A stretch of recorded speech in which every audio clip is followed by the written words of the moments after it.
우리 다 같이 세 절 말씀을 함께 주님 앞에서 봉독하려 합니다.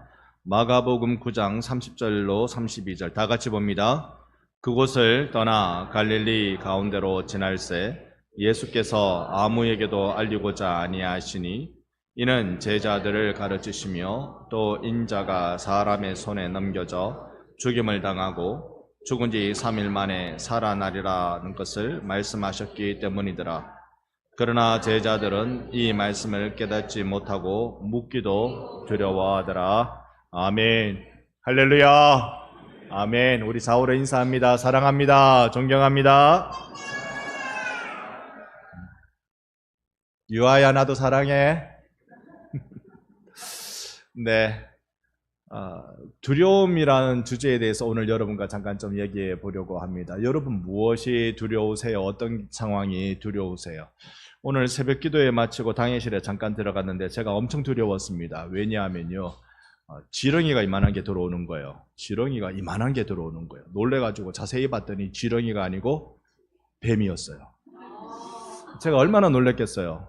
저 이래봬도 소심한 남자인데 얼마나 놀랐겠어요. 이거를 어떻게 죽일 자신도 없고, 그래서 밖으로 꺼내기는 꺼내야 되겠고, 그래가지고 이 당회실에 구두 주걱을 하나, 요 작은 구두 주걱을 하나 가지고 있었거든요. 그걸 가지고 떠서 보냈는데 얘가 뜨이지를 않네요. 얼마나 몸부림을 치는지. 하도 자꾸 지한테 대니까 얘가 이렇게 했던 놈이 샥 이렇게 올리던데요. 이야, 색깔은 진한 갈색인데 무늬가 좀 있는, 제가 얼마나 소심한 남자라고요. 그런데 어떻게 해가지고 후쳐가지고 죄송합니다, 올라오는 화단으로 넘겨버렸습니다.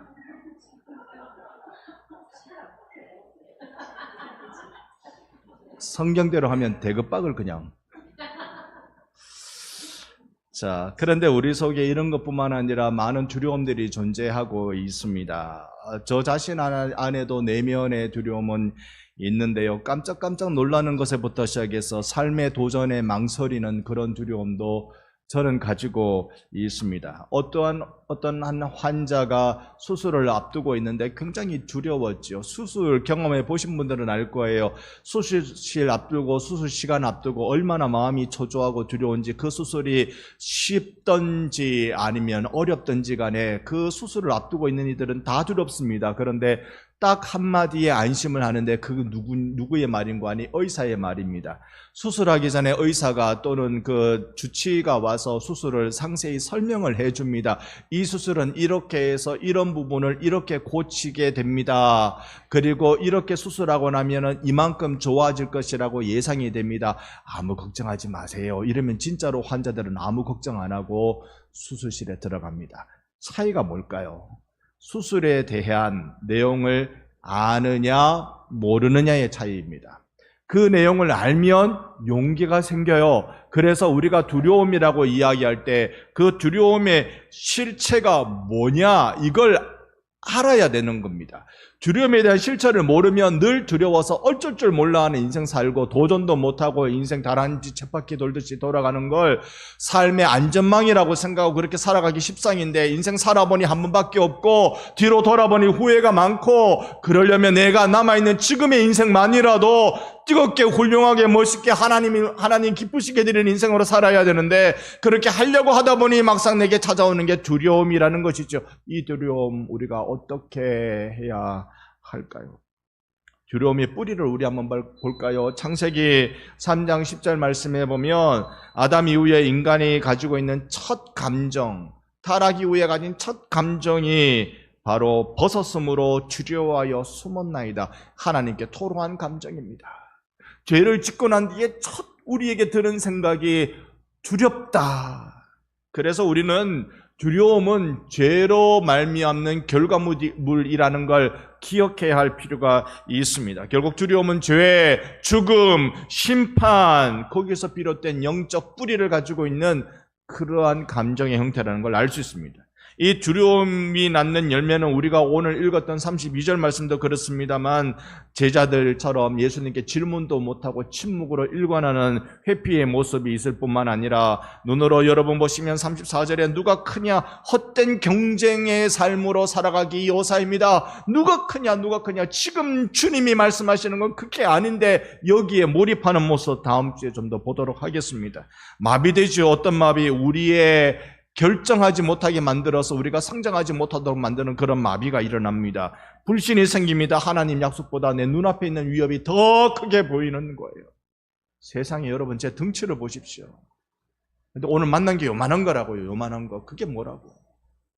요만한 거 앞에서 여러분 싸우면 누가 이깁니까?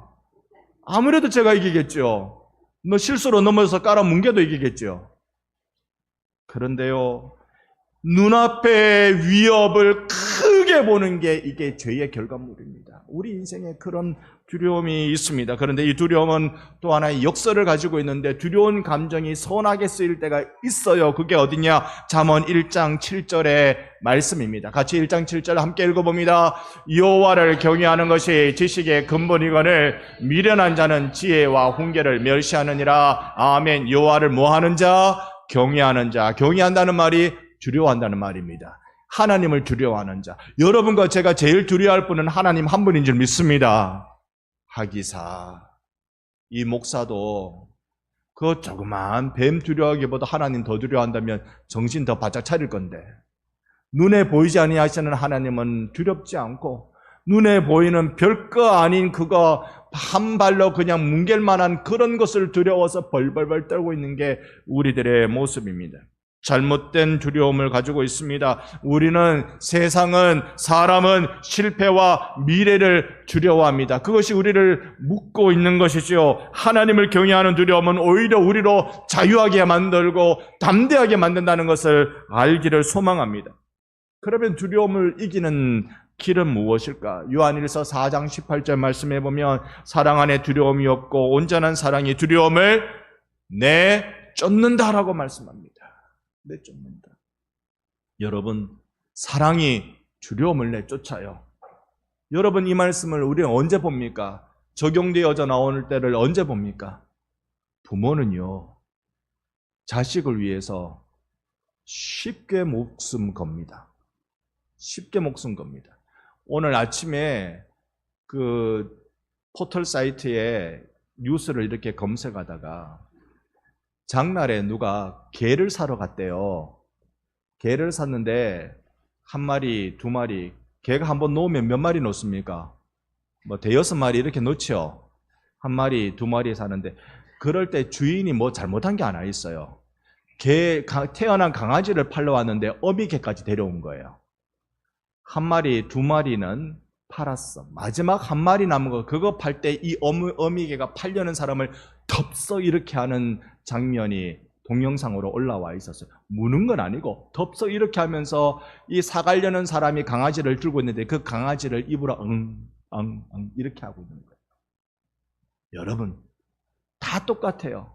사랑은요, 이렇게 하면 안 되는 줄 알지만 이렇게 하면 내가 자칫 크게 다칠 줄도 알지만 사랑이라는 건 두려움을 내쫓는 겁니다.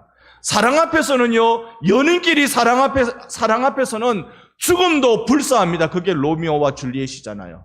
사랑 앞에서는 아무것도 안 보이는 거예요. 두려움이 안 보이는 거예요. 그러니까 하나님이 우리를 사랑하시기 때문에 아들 예수를 내어주신 줄 믿습니다. 사랑 앞에서는 보이는 게 없어요. 그게 다예요. 그게 다예요. 나를 얼마나 사랑하셨으면, 얼마나 죄인된 나를 사랑하셨으면 아들 예수까지 내어주셨을까요? 이 하나님의 사랑을 알 때 우리는 심판에서 두려움에서 자유를 얻기 시작하는 겁니다. 부활의 소망이 두려움을 깨뜨리는데 고린도전서 15장 보면 사망아 너의 승리가 어디 있느냐, 사망아 내가 쏘는 것이 어디 있느냐. 이 본문은 부활을 설명하는 장이거든요. 그러니까 부활의 능력 앞에 사망은 꼼짝도 못하고 있다는 것, 그 두려움은 사라진다는 것입니다. 성령 안에 있을 때 우리 안에 두려움은 내어 쫓기고 되려 우리는 사랑과 절제의 삶을 살게 해주는 것입니다.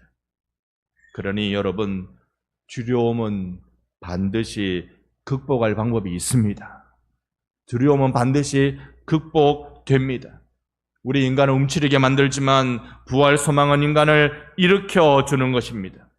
두려움은 내 시선을 묶어버립니다. 그러나 부활 소망은 내 시선을 하나님께로 고정시켜 주는 것입니다. 두려움은 나를 안전지대에 가두면서 꼼짝달싹하지 못하는 삶을 당연히 여기지만 부활은 믿음의 도전으로 내 인생을 이끌어주고 있는 것입니다. 그래서 우리는 제 마음을 묶고 있는 이 두려움을 주여 내려놓습니다. 기도해야 하는 것입니다. 부활 소망으로 담대함 주시고 새로운 도전으로 감당하게 해주옵소서 기도하는 것입니다. 여러분 오늘 말씀 듣다가 여러분 속에 두려움이 다 떠나가는 은혜를 경험하시기를 예수의 이름으로 축원합니다. 아멘. 아멘. 아이까지 은혜를 받아요.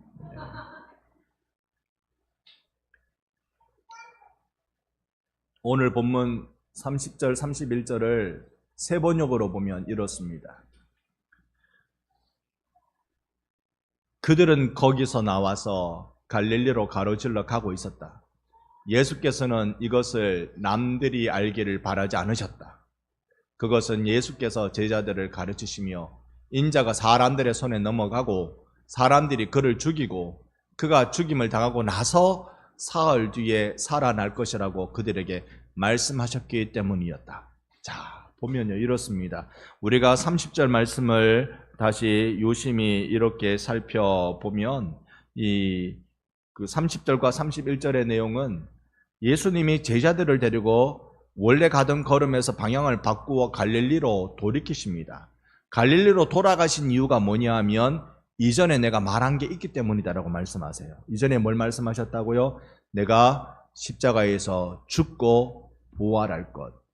십자가와 부활에 대해서 너희들에게 갈릴리에서 말했기 때문에 그리로 다시 돌아간다라는 겁니다. 제가 고등학교 때요, 고등학교 1학년 때 학교 선생님이 저보고 너 여기 캠프에 한번 가보라 라고 하셨어요. 그 캠프가 그 간부 캠프였거든요. 저는 뭐 학교에 그 회장도 아니고 부회장도 아니고 분단장도 아닌데 고등학교 때. 근데 거기 한번 가보래요. 일단 3박 4일 코스였습니다. 그러면 3박 4일 동안 학교를 안 가도 된다 이거잖아요. 좋다고 갔습니다. 근데 재미난 거 많이 배웠습니다. 가서 활도 쏴보고, 지금 보니까 장로님 국궁이었습니다. 활도 이렇게 쫙 쏴보고, 활 쏘면서 여기가 그렇게 아픈지는 몰랐습니다. 그것도 해보고 온갖 것 재미난 체험도 많이 하고 좋은 강의도 많이 듣고 그러고 왔습니다. 그러고 왔는데 갔다 온 사람들은 전부 다 집합, 수업 다 마치고 다른 애들 자율학습 하는데 우리들만 다 집합해가지고 선생님이 와서 수업 내용을 보충해 주는 거예요. 그런데 선생님이 뭐라고 말했냐면 짧은 시간에 모든 수업 내용을 보충해 줄 수는 없고 시험에 나오는 것만 알려줄게. 이야, 이거 수지 맞는 장사잖아요. 시험에 나오는 거 알려줄게. 여러분 학교 선생님이 이런 말씀하실 때 있습니다. 주로 한참 수업하다가 이거는 꼭 시험에 나온다. 여러분 혹시 들어본 적 있습니까? 이거는 꼭 시험에 나온다. 이거는 무조건 알아야 되는 거잖아요. 이거 모르고 가면 영 손해, 보통 손해가 아닙니다. 이건 알아야 돼. 이건 무조건 시험에 나와. 예수님이 지금 뭐라고 말씀하십니까? 이거는 제자로서 무조건 알아야 돼. 이거는 알아야 돼. 이거는 모르면 안 돼. 이건 꼭 시험에 나온다. 우리 반송교회 예배자들은 꼭 알아버리는 은혜가 있기를 소망합니다. 오늘 시험 나오는 거 꼭 말씀드릴게요. 먼저 9장 30절 말씀을 보니까 그곳을 떠나. 그곳은 어떤 곳이었습니까? 여기가요 변화산 내려오는 자리였습니다. 그러니 예수 만나서 호련히 변화되신 예수 보면서 황홀경에 빠진 그 자리, 신앙생활 할 때 이런 맛이 따로 없지요. 지난 시간 우리가 마가복음의 내용을 쭉 다시 마가복음을 살피게 됐습니다만 그 내용을 살펴보면 인생의 가난과 궁핍 앞에서 예수님이 하신 것이 오병이어의 기적이었습니다. 6장 41절과 42절 보면 예수께서 떡 5개와 물고기 2마리를 가지사 하늘을 우러러 축사하시고 떡을 떼어 제자들에게 주어 사람 앞에 놓게 하시니 또 물고기 2마리도 모든 사람 앞에 나누심에 다 배불리 먹고. 할렐루야. 가난한 이들, 왜 예수를 환호하고 좋아했습니까? 세상 사람들 고픈 네 배 신경 안 써주는데 예수께서 밥 주시더라. 그러니 쫓아왔지요. 여러분, 우리나라 불과 몇십 년 전만 해도 배고픔 면하는 게 제일 큰 소망이었는데 지금부터 2000년 전이었으면 어땠을 것 같습니까? 오병이어 기적 앞에 예수가 이런 분이구나 발견하죠. 그리고요, 예수 그분은 이 제자들과 함께 다니면서 질병과 죽음 앞에 서 있는 환자들을 고치기 시작합니다. 마가복음 5장 41절 42절 그 아이의 손을 잡고 이르시되 달리다 굼 하시니 42절에 곧 일어나 걸으니라.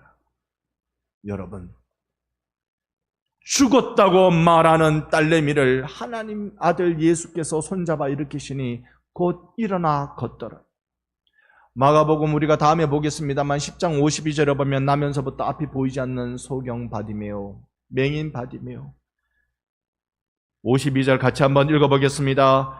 예수께서 이르시되 가라, 내 믿음이 너를 구원하였느니라 하시니 그가 곧 보게 되어 예수를 길에서 따르니라. 아멘, 아멘. 예수 그분 앞에 붙들렸더니 내 평생에 이런 일이 다 일어날까? 나면서부터 보지 못했기 때문에 원래 이런 일이겠거니 생각하고 살았는데 그걸 열어주신 예수님. 질병과 죽음 앞에 회복과 생명으로 채워주신 예수님을 그들은 만났습니다. 낮은 신분으로 좌절된 꿈을 꾼 이들이 많이 당시에도 있었겠죠. 오늘날에도 신분 상승의 사다리를 간절히 원하는 이들이 얼마나 많은지 모릅니다. 그러나 고대 사회에서 신분 상승, 이거는 거의 불가능한 일입니다. 그래서 좌절하고 있을 때 예수님 당시에 죄인이라고 아예 치부해버리는 사람들이 있었습니다. 세리들, 세관원 말입니다. 그리고 창기들, 몸 파는 창녀들 말입니다. 이들은 유대인들이 저 더러운 죄인들이라고 상종도 하지 않으려 할 때 예수님은 2장 15절에서 17절 어떻게 하십니까? 제가 한 절, 여러분 한 절, 마지막 절 같이 교독합니다. 그의 집에 앉아 잡수실 때에 많은 세리와 죄인들이 예수와 그의 제자들과 함께 앉았으니 이는 그러한 사람들이 많이 있어서 예수를 따름이러라.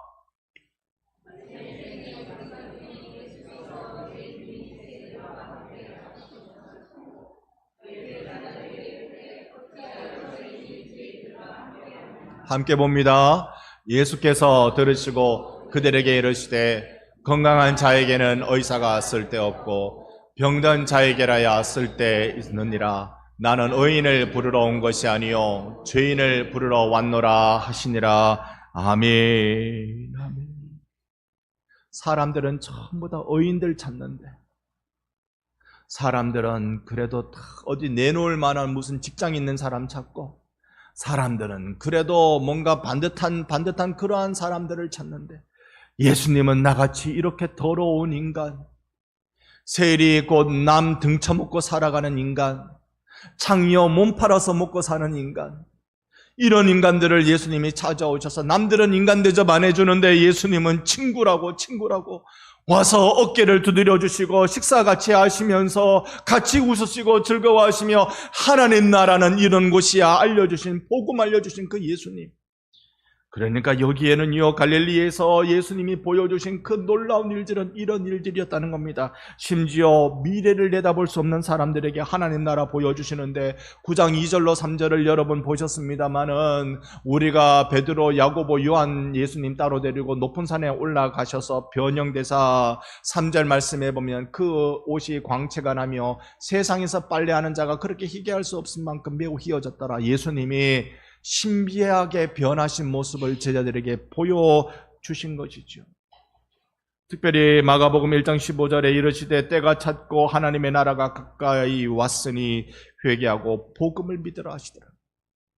하나님 나라를 보여주신 것입니다. 여러분, 예수께서 이 땅에 오신 일이 무엇입니까? 어둠을 내쫓고 빛을 채우시는 일, 슬픔을 멀리하시고 희망을 쏟아 부어주시는 일, 죽음의 권세를 내모시고 생명의 영광을 나타내 충만케 해주시는 그 일을 하셨습니다.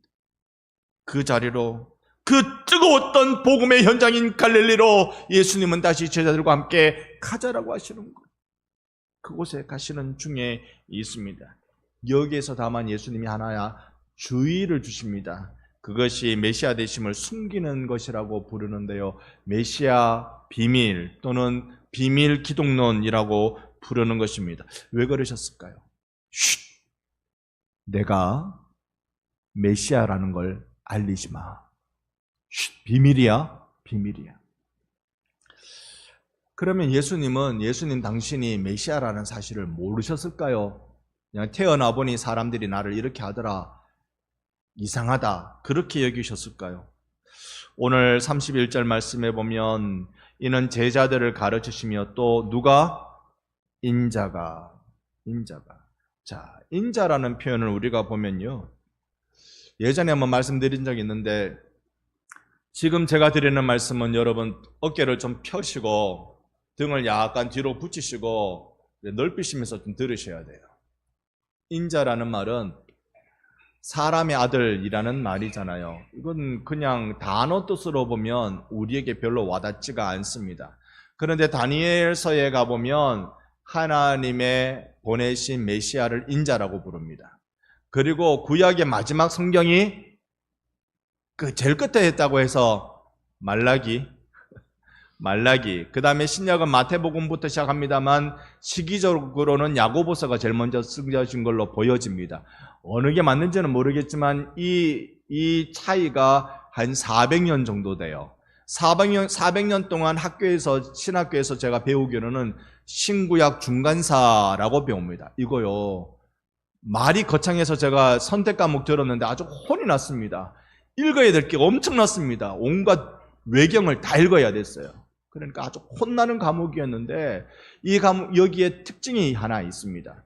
이 400년 동안 신구약 중간기라고 부릅니다만 하나님의 계시가 멈춰버린 침묵기라고 부르거든요. 하나님이 침묵하시는 순간, 우리들은 하나님이 말씀해 주셔야 살고 하나님이 나 만나 주셔야 사는데 하나님이 침묵하시는 순간, 그러니까 여기 유대인들이 그때 가장 강렬하게 만들어낸 문학이 묵시문학이라고 부릅니다.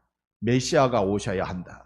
근데 그들이 원했던 메시아는 세상을 심판하는 메시아, 죄인들 악인들의 이놈하면서 그들을 멸망시키는 메시아, 그리고 영광 받으시는 메시아로 그렇게 원하고 기다리고 있었습니다. 예수님은 당신을 스스로 인자라고 말씀합니다. 예수님이 말씀하실 때, 인자라고 말씀하실 때는 절대로 다른 사람도 하신 적이 없어요. 자신을 얘기하실 때 인자라고만 얘기하셨습니다. 그러니 예수님은 스스로 알고 계세요. 내가 메시아다. 그런데 이 메시아는 사람들은 심판주요, 영광의 주라고 생각했는데, 예수님이 계속 말씀해 주시는 메시아는 어떤 메시아입니까? 사람들 손에 넘겨지고 죽임당하고 십자가에서 죽고 실패의 메시아를 보여주는 겁니다.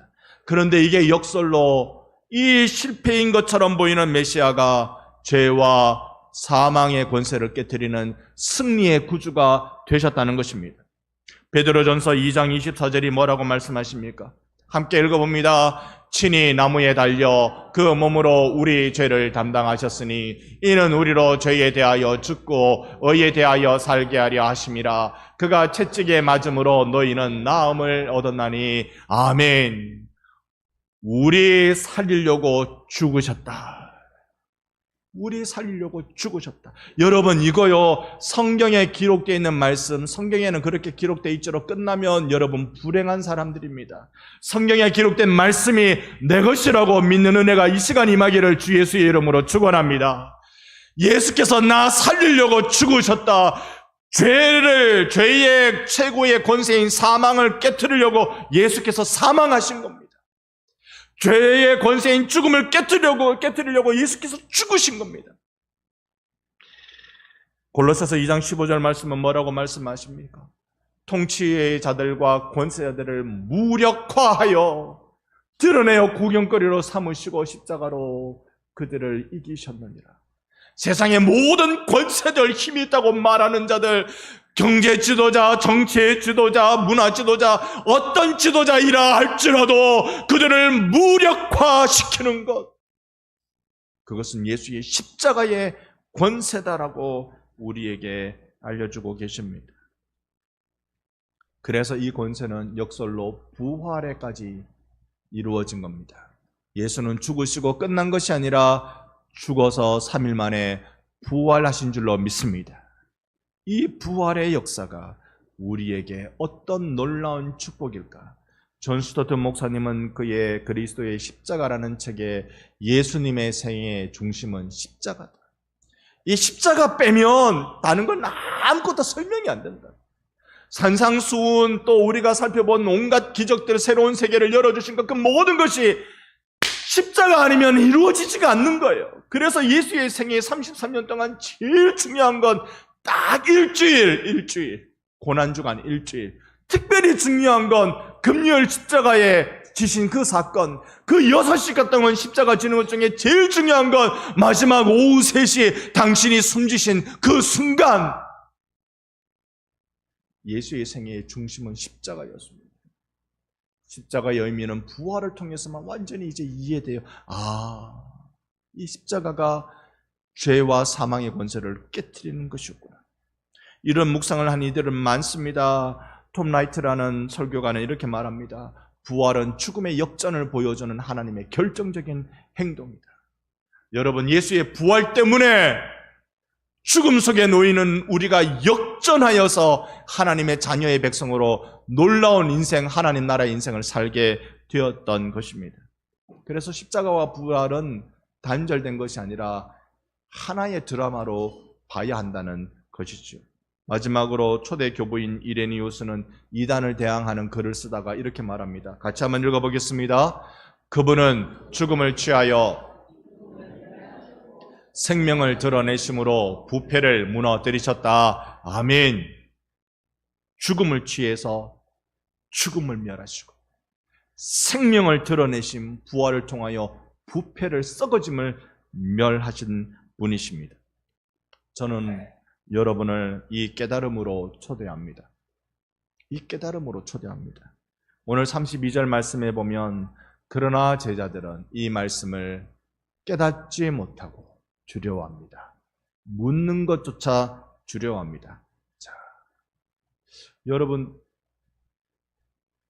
환자가 수술의 내용을 알면, 의사를 통해 수술의 내용을 알면 담대해진다 말씀드렸습니다. 경험 있으신 분들은 이걸 더 와닿게 들으실 거예요. 아실 거예요. 우리가 진리를 알면 자유를 얻습니다. 진리를 모르면 두려움에 빠집니다. 그러니까 두려움이 존재하는 이유는 몰라서 그렇습니다. 우리가 모르기 때문입니다. 이럴 때 우리가 알려고 노력해야 돼요. 내 인생이 두려움에 빠진 사람들, 꼼짝달싹하기 싫은 사람들, 그건 게으름이 아니라 두려움입니다. 꼼짝달싹하기 싫은 것, 다른 그 어떤 것 도전하기 싫은 것. 내 인생이 두려운 이유는 무엇일까요?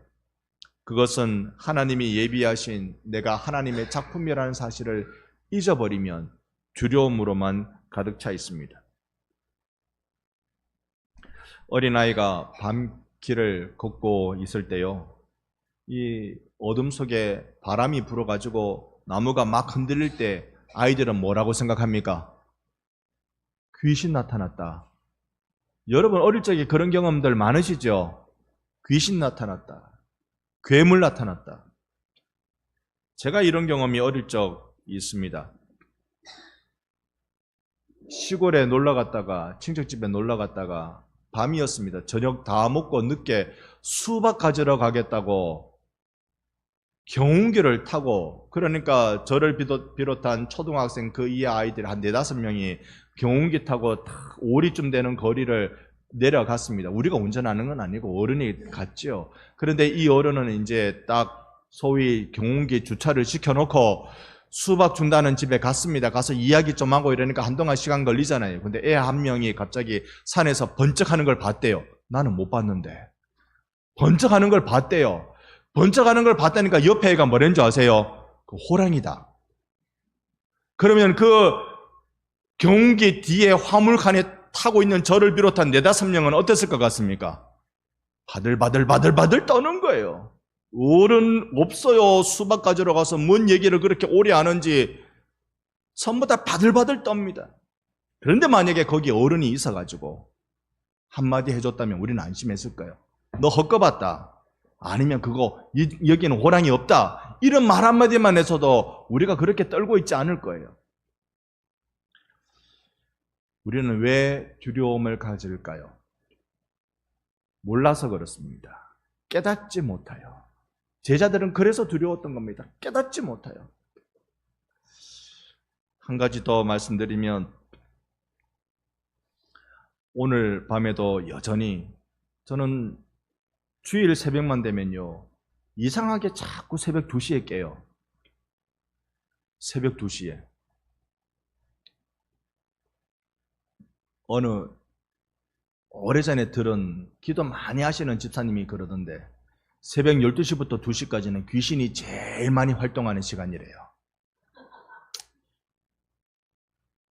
여러분 그런 거 괜히 기도원에 가서 그런 거 듣고 흔들리고 이렇게 하지 마세요. 모든 시간은 하나님이 주관하는 시간입니다. 어디다 대고 귀신이 설쳐대요. 그런 거 없습니다. 새벽 2시만 되면 자꾸 깨요. 그게 직업병입니다. 그래서 써놓은 원고가 괜히 의심스럽기 시작한 거죠. 주일 설교하려고 써놓은 원고가 의심스러웠어요. 오늘도 그 2시에 일어나서 원고를 이렇게 확인하는 중에 오늘은 제가 원고를 다 갈아엎었습니다. 다른 원고로 만들어 왔습니다. 아예.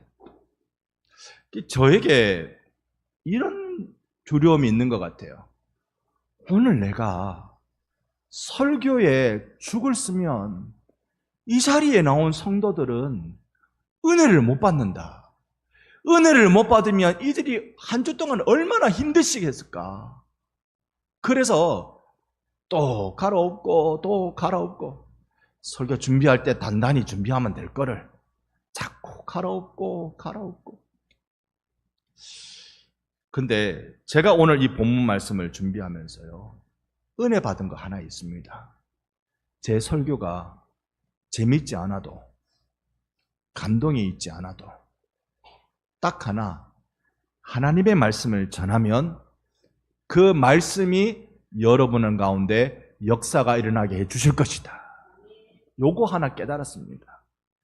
제가 재미나게 구성 못해도 하하호호 웃을 일 없는 설교라도 눈물 흘리지 못할 감동 없는 설교라도 쥐어짜도 물 한 방울 나올지 않을 것 같은 몸이 건조한 설교라도 하나님의 말씀을 전하면 능력은 하나님이 행하신다. 이거 하나 깨달았습니다. 그래서 다음 주부터는 제가 새벽 2시에 일나면 화장실을 갔다가 다시 자려고요. 이제 더 이상 일은 안 하려고. 그냥 다시 자려고. 부활을 알게 된 제자들은 십자가 앞에서 도망가버린 제자들이었지만 예수의 부활을 직접 보고 만지고 깨달은 그들은 두려움에서 확신으로 바뀌었습니다.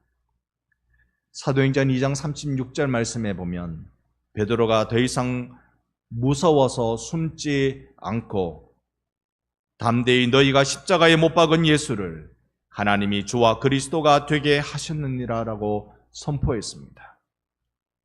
그 당시에 모든 종교 지도자들은 예수 전하면 감옥에 집어넣고 때리고 박해하는 그때에 십자가를 경험한 베드로는 하나님이 주와 그리스도가 되게 하셨다는 이 사실을 선포하는 데 여념이 없습니다.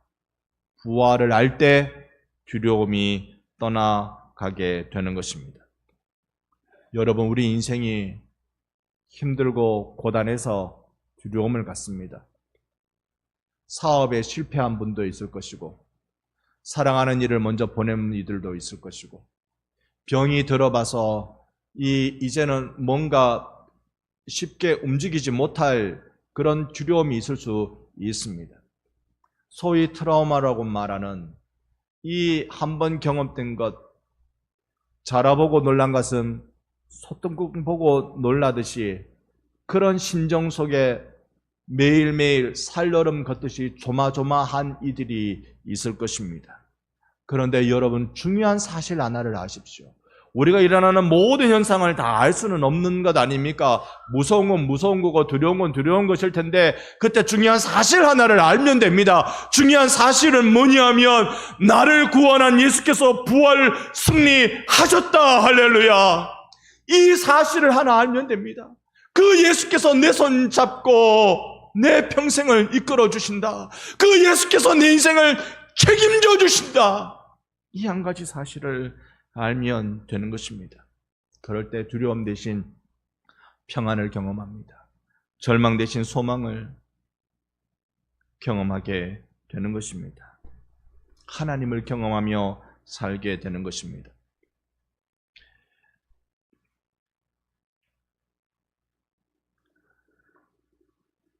에베소서 말씀 가운데 2장 10절 말씀에 우리는 그가 만드신 바라 했습니다. 이 만드신 바라는 말은 우리가 물건을 사면 요즘은 유통기한도 보지만 어디서 만들었나를 자주 보게 됩니다. 여러분, 어디서 만들었냐에 따라서 이거는 고개를 갸웃거리며 사기가 꺼려지는 메이드 인 뭐는 좀 손에 잡기 어렵습니까? 그냥 막 다 사십니까? 딱 보고 그런 거 있습니다. 누가 만들었냐에 따라서 손이 가고 말고가 결정납니다. 소위 브랜드 가치라는 거 있습니다. 여러분, 우리가요, 두려움에 있고 허술해 보이고 연약해 보이는 우리들이 중요한 건 누가 만들었냐를 봐야 되는 겁니다. 우리가 읽은 성경에 그가 만드신 바다. 여러분의 브랜드는요, 하나님이에요. 할렐루야. 여러분의 브랜드는 하나님이라고요. 성경에 무수히 그분은 우리의 토기장이라고 말씀하십니다.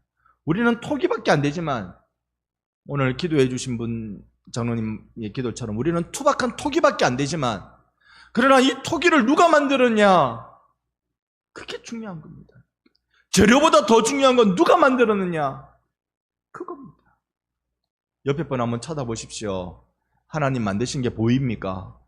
하나님 만드신 게 보입니까? 그렇게 인사합시다. 당신은 하나님 만드신 걸작품입니다. 아멘, 아멘.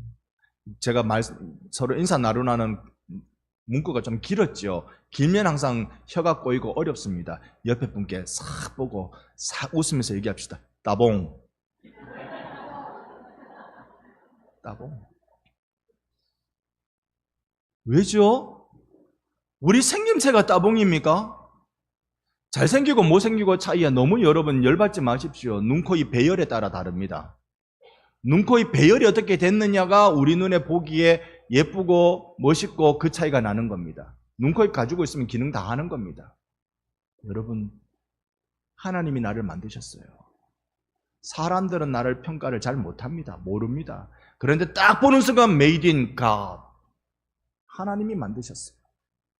우리는요, 장인이 흙덩이를 정성껏 빚어내듯이 하나님이 우리를 얼마나 정성 들여서 빚어낸 인생으로 인도하시느냐 하면 예수의 생명값으로 우리를 인도하고 계시는 분이십니다. 상처와 실패가 있습니다만 은혜로 그것을 채우사 우리로 하나님 나라 그 한가운데 들어가게 해 주십니다. 그러니 여러분 기억하십시오. 내 인생은 실패작이 아닙니다. 내 인생은 하나님이 예비하신 작품입니다. 다시 한번요, 여러분 꼭 기억하고 마음에 담아두고 가십시오. 내 인생은 실패작이 아닙니다. 50년 살아보고 60년 살아보고 70년, 80년, 90년, 100년 살아보고 내 인생은 실패작 아니요. 왜 아닌가? 하나님이 내 인생을 만드셨기 때문에 그렇습니다. 내 인생은 하나님의 작품입니다. 그러니 낙심하지 마시고 주님 앞에서 담대히 우리 살아가십시다. 나를 가장 아름답게 만들어주신 주님의 작품 만들어주신 그 주님 앞에 그 주님의 손잡고 우리 인생 이제 노래하며 나가는 인생 되어 주십시다.